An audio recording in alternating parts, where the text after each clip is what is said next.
Hi everybody and welcome back to the channel. In today's video I thought we would do something slightly different, and that is to look at a day in the life of a mum who is also a full-time PhD student. A PhD is a challenging undertaking. It is a doctorate of philosophy, and what that means is that you take an area of science that maybe we don't know so much about at the moment. You write a project proposal for that topic or that area that you're interested in, and then you get funding for that. So my supervisors at the University of Leeds received some funding for a PhD project they thought would be of interest. I applied and was successful, which is absolutely amazing. And so I am doing a PhD with the University of Leeds. So what I thought I would do today is show you what it's like to do a full-time PhD, which is enough of a commitment for most people, on top of also being a mom. How do I juggle my day and how do I prioritize my time? My day usually starts off with my alarm going off at 6 o'clock in the morning, where I get up and I will usually then head downstairs, make myself a cup of tea, and I will open up some work that I was either working on the night before, or I might at this point do my emails. So I usually finish a piece of work I started the evening before, or I will go through my emails before anybody else is really awake. Around this time as well, my cats will decide that they also want feeding. So my cats like to join in. I have 2 ragdolls and I have a black domestic short hair. My black cat was just nowhere to be seen this morning, so I fed Tank and Rascal. It's after this point, after I feed the cats, that I will then usually go and get ready. I'll go get dressed, I'll do my makeup, and I'll decide what I'm wearing for the day. After I'm ready, it's downstairs to make my children breakfast, and today's breakfast was a very healthy Nutella on waffles. Then it's time for a little bit of puppy loving. So this is my puppy, Miley. Well, I say puppy, he's not a puppy. He's actually 6 years old now. He is a Chihuahua. He is very playful, and we usually have time in the morning for a snuggle and a little play around before it's time for his breakfast. And today's breakfast is dog food and sausages. So Chihuahuas are fussy eaters, and my Chihuahua is absolutely no exception. And so he usually has some sort of meat on top of his dog food. Then it's time to pack our bags. So I make my daughter's lunch, which usually involves throwing some things in a lunchbox and hoping she eats any of it. And there's normally always a sacrificial apple. So an apple that goes in the bag and I just know it's never going to be eaten. And then I'll pop the kettle on again, ready to make a drink for me to take with me. Because I work at the University of Leeds, it takes me about 2 hours to get to work. So I will make tea in a thermal flask that I can take with me, and then I'll usually pack some lunch. Today's lunch is this My Protein mousse, which is absolutely beautiful. I love it. That is all I'm going to really eat today. That's if I get a chance to eat that. I don't always get a chance to eat when I'm in the labs. Once bags are packed and we're ready to go, it's then time for the school run. So I take my daughter to school. My son gets the bus to school, and so I don't need to take him anywhere. He's old enough now to get himself to the bus stop and away to school. Following that, as soon as I get back, I jump in my van, and then it is time for me to drive the 2 hours it takes for me to get to Leeds. Usually during this time, this is when I will do some thinking about the day ahead, maybe plan through some work that I need to do, or I'll listen to a good audiobook. So always a fan of an audiobook. Let me know any recommendations down below. I'm always up for new audiobooks.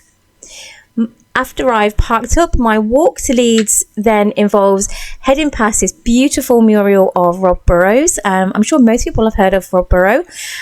He's an amazing athlete who has unfortunately lost his life now to MND, but I'm a huge fan of him and rugby in general. And so I head over the bridge and head on my walk to the uni. Heading down the campus, it's a really pretty campus. It's tree lined.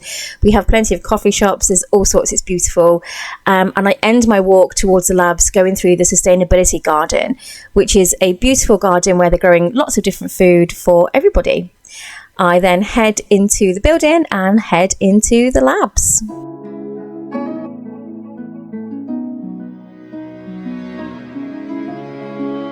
Today we are working on extracting microplastics from soil, and this is our density separation stage, and what that means is making up some salt solutions for me to be able to float the lighter plastic particles away from the soil particles that have already been digested.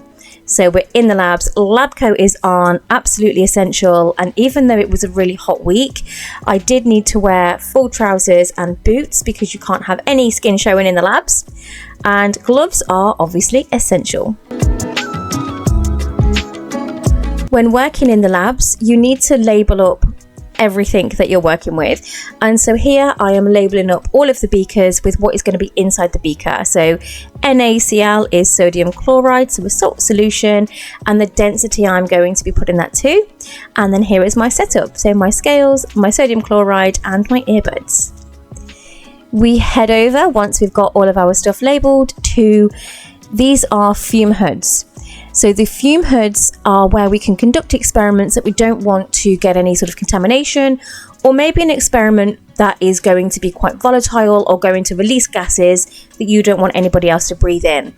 So each one of these beakers is filled with 25 grams of soil, and then they either have a potassium hydroxide in them where they've been digested, or they have a hydrogen peroxide with an iron sulfate enhancer.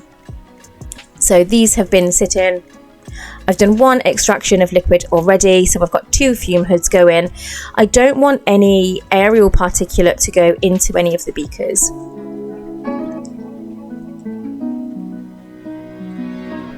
Each one of the beakers is labelled. It has a unique identifier, so in this case just a letter, and then the letter refers to how much plastic concentrate is in that soil sample and what chemicals I have used to digest it.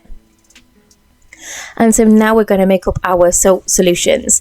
So sodium chloride is our salt solution, and this will be able to float most plastic particles. It doesn't get everything, but it can float most things. So the first calculation we have to do is how much sodium chloride do we need to add to pure water for it to fully dissolve. So I need a completely saturated solution. And what that means is I need every single bit of salt to be attached to every single bit of water in order for me to be able to get the full flotation. And so I'm using some weighing scales that I've already pre-balanced and gotten ready for the experiment to get down to the amount of salt solution that I need.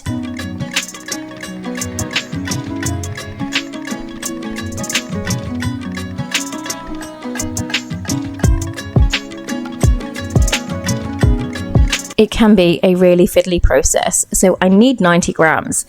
And at 98.771 grams, yeah, you're so close. I added a tiny bit more, and of course it was over. And so now we have the painstaking process of trying to get it down to 90.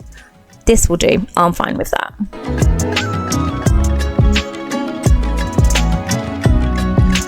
The salt granules then go into a beaker of water.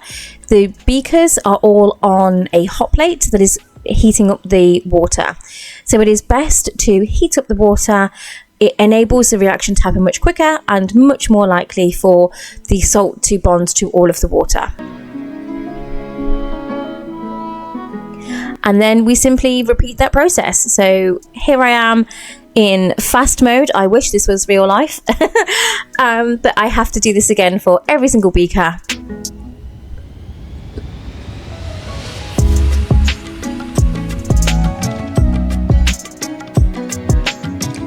Once all the salt is added, I then stir it and continually sort of keep stirring every now and again until the water runs completely clear and I know it's ready. So now we're going to do an extraction. So the large beaker that you can see that sort of looks all dirty, that has my soil in it and it has the acid in it as well. And so what we're going to do now is we're going to take off some of the salt solution I put in yesterday.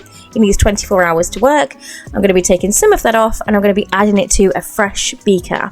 And this new clean beaker is the one that I'm going to use to filter later on down the experiment. So in a few days' time, I'm going to be filtering this through our filtration system and collecting all of the microplastics that I've put in there. I'm just giving the liquid a little bit of a stir just to make sure that the plastic particles are agitated and that I can get as many as possible.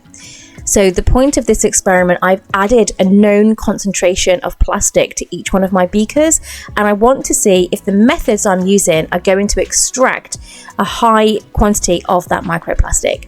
So I'm just extracting off some of the liquid now that I'm going to use later on for further testing.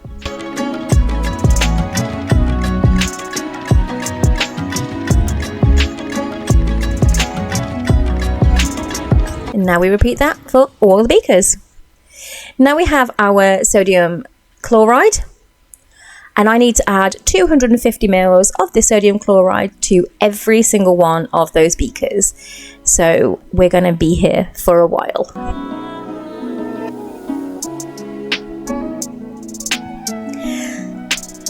Taking a little break. You cannot eat or drink inside the labs, just in case you end up eating some of that beautiful salt solution that you've just made.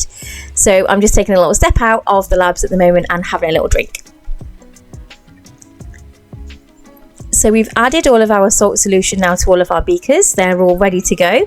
And so now I need to stir every single one. So I have that salt, and I've got all of the soil, and I've got some plastics inside the bottom of the beaker. So I give it a little stir and just draw down any of the plastics that are obviously on the sides of the beakers.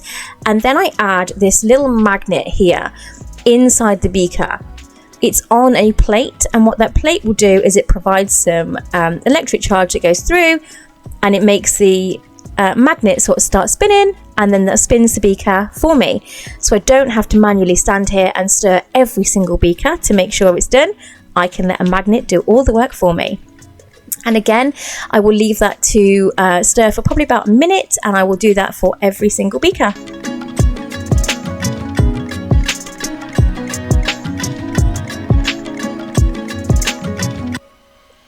This is our final beaker. I have done them all. It feels like it has taken me an absolute lifetime, but we're there. So it feels really good. And now these are just going to sit for another 24 hours, and I'll be back in the labs to do that again tomorrow. So now I'm back in my van. I didn't get a chance to eat today, so I didn't get to eat while I was working. I sort of stepped out a couple of times for a drink, but because lab work is one process after another, I can find it difficult sometimes to take a break. So here I am, just sat, and I'm just going to eat some of that yogurt that I brought with me. It's fine. It's sort of kept really well all day. I sort of keep it in a locker, and it generally sort of stays fine. I won't get to eat the whole thing, but I'm eating some of it. You can see me keep looking out of my window, and it's because typically the person in the car next to me wanted to get in their car, but they had a baby, and I just wanted to make sure I wasn't in their way. So if she was going to struggle to get the baby in, I was going to sort of just drive off, but she seemed to be okay. So I had a little bit more yogurt, and then time to do that 2-hour drive home. This evening, my son was at kickboxing, so I got in just enough time to take him to kickboxing. So he's there in his class right now. I'm obviously not going to show him in the class because of looking at other people, but I decided to do a little bit of work while I was in there. And as soon as we got back, it was time to cook dinner. So tonight we had burger fries, so not particularly healthy, but we all just wanted something quick and easy, and this doesn't take very long.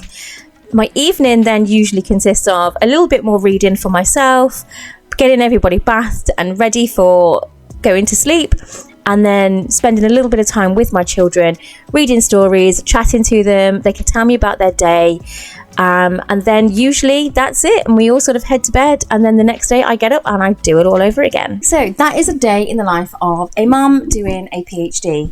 So my day usually starts at around 6. I do a bit of work before I spend some time with the kids and then get them ready.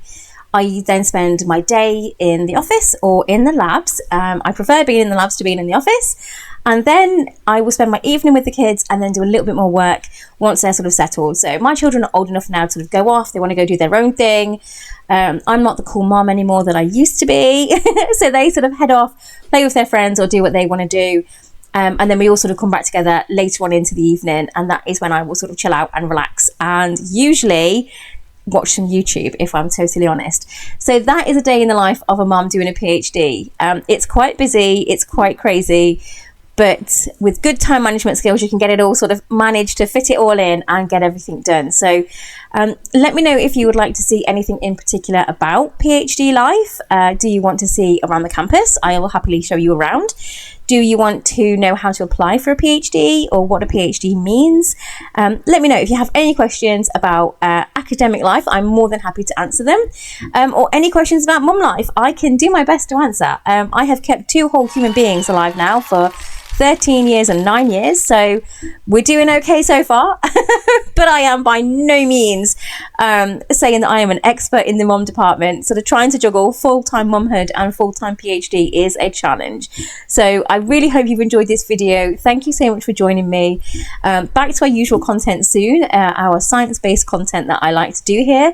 If you've got any questions, please let me know, and definitely hit me up with any audible suggestions, any books that you're listening to at the moment that you think are well worth me listening to. I commute for 4 hours a day to get to work, so I am more than happy to take up any suggestions because I get through books. So thank you so much for joining me. I hope you have an awesome day today, and I will see you in our next video. See you soon. Bye.